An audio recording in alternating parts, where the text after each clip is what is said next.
del mes de febrero. Inflación interanual.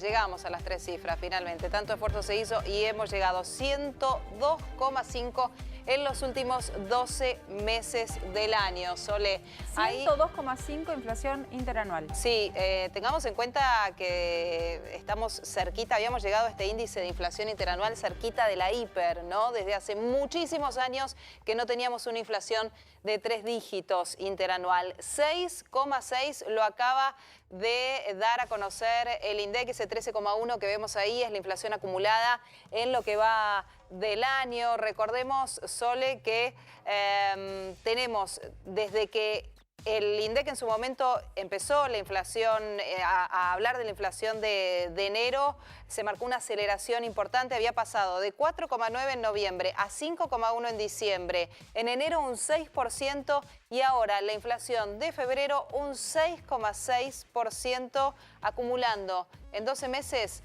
102,5, ahí está bien dicho, a un día de haberle declarado la guerra a la inflación por parte del presidente. Claro, a un día del aniversario de esa guerra. David Miazo es economista, además es el presidente de FADA. David, buenas tardes, ¿cómo estás? ¿Qué tal? Buenas tardes, un gusto estar conversando con ustedes. Bueno, a ver, te queremos escuchar a vos para que nos pintes un poco un panorama a los argentinos con esta cifra que se acaba de conocer. Bien, bueno, claramente un nivel de inflación alto. Ya para que tengamos en mente, un 6% de inflación promedio durante los 12 meses ya marca una inflación anual del 100%. Por encima de eso, nos mantenemos por encima del 100%. Las expectativas para este 2023 es un piso de inflación del 100%. ¿Por qué digo piso? Porque es bajo la situación actual sin que tengamos muchas malas noticias en lo que resta del año, que probablemente alguna terminemos teniendo, ¿no? Entonces nos marca 102 para los últimos 12 meses y para el 2023 de nuevo un piso de cerca del 100. El problema claramente de todo esto es que es muy difícil que en una economía con este nivel de inflación y que lentamente va entrando en una recesión, es muy difícil que los salarios crezcan por lo menos al nivel de la inflación, que es lo que viene sucediendo durante los últimos 5 años. Hasta diciembre los salarios habían perdido, comparado con diciembre de 2017, el 22% del poder de compra. Esto significa que si vos antes podías comprar por 100 pesos, hoy en diciembre podías comprar por 78 y es de esperar que durante este año eso se deteriore, ¿no? Esa es la consecuencia que todos nosotros sentimos en el día a día. Pero no para solo mal de males, David, lo que más aumentó son los alimentos. No es que uno puede decir, bueno, no sé, no me compro ropa, algo que... Es alimentos, más de un 10%. Sí, alimentos fue el rubro que este mes más aumentó. Ahí en particular hubo un impacto del precio de la carne que durante varios meses de hecho ayudó a bajar un poco el indicador porque venía muy atrasada hasta el mes de enero y la última semana de enero empezó a crecer el precio, a recuperar en realidad el precio porque en el último año había aumentado un 40%, entonces ahora en el indicador de febrero toma gran parte de toda esa suba del precio de la carne vacuna. Bueno, después de un gran atraso, terminó generando el impacto en febrero. Sin embargo, es de esperar que para el indicador de marzo, por ejemplo, la carne ya deje de ser un tema porque tocó un techo y se empezó a estabilizar, sobre todo también porque con la sequía los productores están obligados a mandar mucha hacienda a faena, entonces eso genera que también haya una oferta bastante alta de carne. Pero bueno, la carne fue una de las razones por la que tuvimos este número en febrero. También hay una discusión de fondo en realidad, que la carne en realidad tiene mayor ponderación en el índice de lo que realmente representa en el gasto de los argentinos, porque está hecho sobre un número muy viejo cuando el consumo de carne era bastante superior a los niveles actuales, pero bueno, esa es una discusión más conceptual. La verdad es que todos sentimos este impacto en los bolsillos. David, mucho se le temía a estos 3 dígitos. Hace rato que se viene diciendo, llegamos el mes que viene a los 3 dígitos, llegamos el otro, vamos a superar el 100% de inflación. Bueno, finalmente sucede. ¿Nos podés recordar con exactitud hace cuántos años la Argentina no tenía una inflación de 3 dígitos? Como ustedes estaban diciendo, hace 32 años que Argentina, o 33, perdón, que Argentina no tenía estos niveles de inflación. Básicamente fue previo a la hiper del 88-89 y posterior ahí en el año 90-91 hasta que se estabilizó en el 92-93. O sea, volvimos a tener volvimos a tener una inflación interanual de 33 años atrás. Sí, exactamente. A ver, yo sé que es muy difícil, ¿no? Pero pienso en el que está del otro lado en su casa, que es el que tiene en definitiva que ir a hacer las compras todos los días, que siempre cada momento económico tiene como su vueltita, su secreto. En algún momento era, no sé, mayorista. ¿Cuál es la vueltita de esto, con estos precios? A ver, podemos hablar de las vueltitas, pero lo cierto es que con un deterioro del poder adquisitivo de nuestros salarios, de las jubilaciones, de los ingresos, la única vueltita realmente es ajustar el cinturón, porque claramente cada vez te alcanza para comprar menos, ¿no? O sea, esa es la realidad y lo que todos estamos sintiendo en los bolsillos. Tenemos bolsillos más flacos que simplemente te alcanzan para comprar menos. En ese esquema, ¿qué podés hacer? Además de ajustarte el cinturón, lo que hacen los argentinos ya desde hace rato, no a partir de hoy.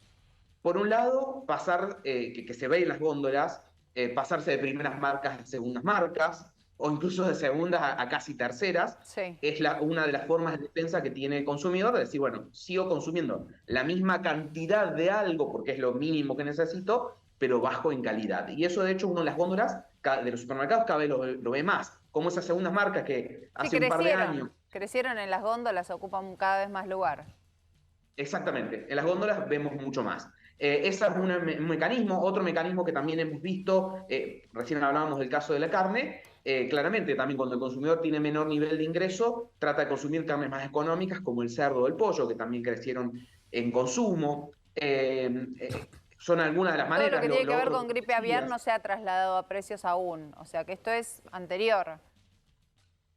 Sí, todavía en lo que es gripe aviar no ha generado un problema de escala que termine trasladándose a un problema de oferta y por lo tanto un problema de precio, digamos, que se contraiga mucho la oferta del pollo y que eso nos genere un mayor precio. De todos por modos, ahora, gracias a Dios, y esperemos que se mantenga contenida, no estamos hablando de eso. Sí, escala, ahí lamentablemente podríamos estar hablando de problemas de oferta donde estén obligados a sacrificar los pollos y caiga mucho la oferta, que hoy representa casi la mitad del consumo de carne que tenemos. De todos modos, no es muy positivo lo que se puede esperar para el próximo mes de inflación, porque hay productos que son estacionales, que caen en marzo. Digo, nosotros estamos viendo lo que fue la inflación de febrero acá. Claro. En marzo tuvimos aumento de colegios, hubo aumento de transporte público, otros aumentos que tienen que ver con la estacionalidad del año, y se van a ver reflejados. Claro, porque, a ver, desglosando este índice, carnes, lácteos y huevos son los que más se dispararon y van a elevar lo que es los alimentos un 10%. Huevos, y eso tiene que ver con sequía. En algún momento nos han dicho como explicación que es que el alimento que comen las gallinas es un alimento que ha crecido en valor y eso se derivó y terminó cayendo en el precio. Pero carnes, lácteos y huevos es lo que más creció. En huevos en particular hubo una cuestión climática de los fuertes calores.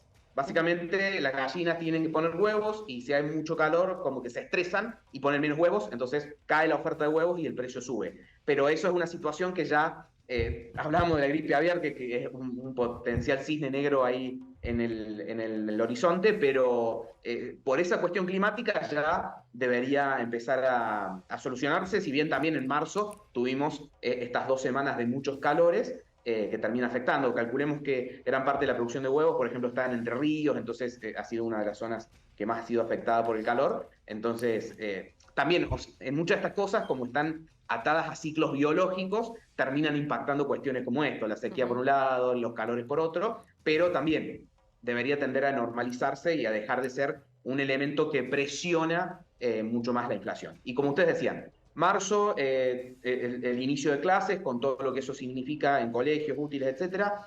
También algo que dejamos de hablar, fíjense, los últimos 2 o 3 meses, que es la ropa, de la cual veníamos hablando mucho porque era lo que más había subido en nivel interanual, y en marzo tenemos el cambio de temporada, entonces eso también suele impactar en meses como marzo, como septiembre, cuando está ese cambio de temporada, que entran la temporada nueva con los precios nuevos también suele impactar. Y no nos olvidemos la suba de las tarifas, ¿no? Que poquito a poco empiezan a presionar, que si miramos hace un año atrás, era un poco lo que ayudaba a contener, de manera negativa en realidad, porque tarde o temprano iba a terminar impactando, es lo que ayudaba, o era una de las herramientas que usaba el gobierno para, al menos temporalmente, anclar el índice de inflación, porque también lo que es electricidad, agua, gas, está en el combo que se mide de precios. Y si eso se controla, la inflación tiende a caer. Cuando eso se tiene que actualizar porque ya no queda otra, sigue presionando. Y en estos meses va a seguir presionando.